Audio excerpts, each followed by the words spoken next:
My first time I remember singing was Silent Night at church, and I played an angel. And I had to be between 5 and 8 years old. So I've been singing that long. I was focused on my music, but the reason why things didn't go well for me in the 70s and 80s, because they told me I didn't have the look. They told me I was too dark-skinned, too short, too fat. And then once I got past 25, I was too old. So the 70s and 80s didn't do it for me as far as singing, trying to get out there and make something. They didn't want me.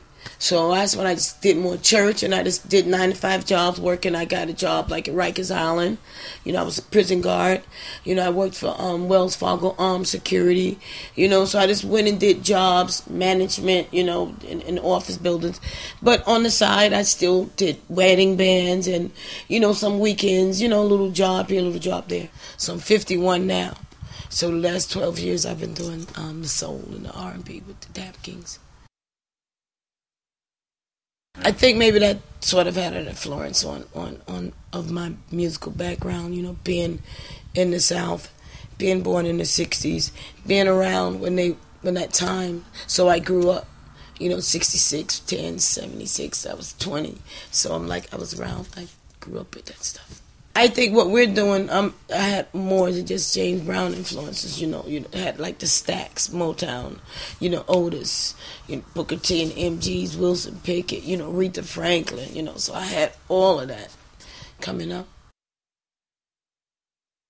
It feels great. And I think a lot of that has to do with Amy Winehouse and Mark Ronson getting the Dap Kings and giving them that exposure, putting them mainstream. And then they like Dap Kings and who's Sharon Jones? And so now I'm just all in the States, every magazine, newspaper, I'm just all over the place. They say we're one of the hottest groups out now, and we're independent.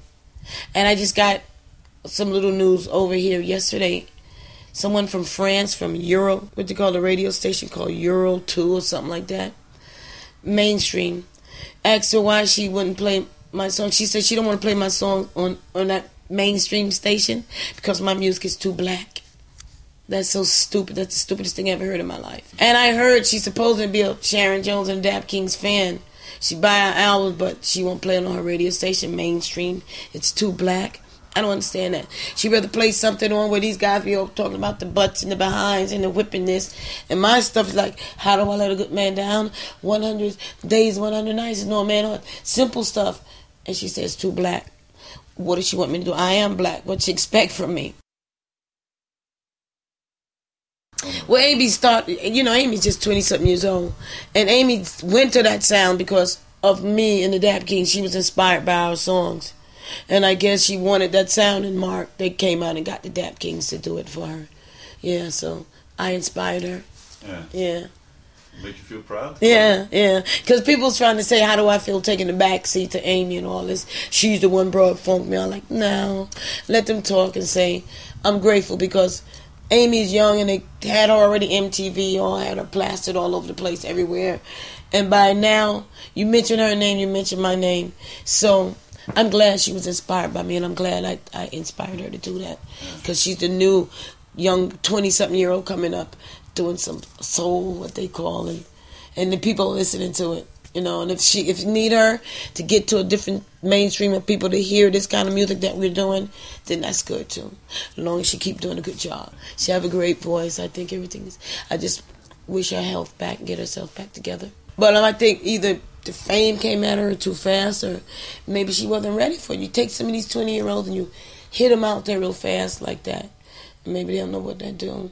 But for these people coming out, if you got a talent and you got a gift, you don't let anything destroy that gift, Whether it's drugs, whether it's a man, whether it's food, whatever that you take, just don't let anything destroy your singing, what you have to do. That's what you're meant to do. Basically, everything you hear on the radio, they all start sounding the same.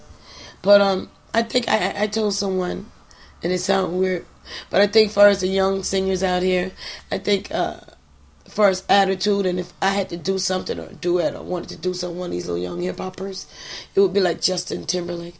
Because I think he seems like a little mature little young man, and I like his style. I've been watching him, he do his stuff, he's pretty cool. It's coming out December, the Christmas day, and I'm singing in that. I got a character, Lila, got a couple of lines, you know. It's a little short part. You know, you go like this, you're like, oh, what happened? Let me stop.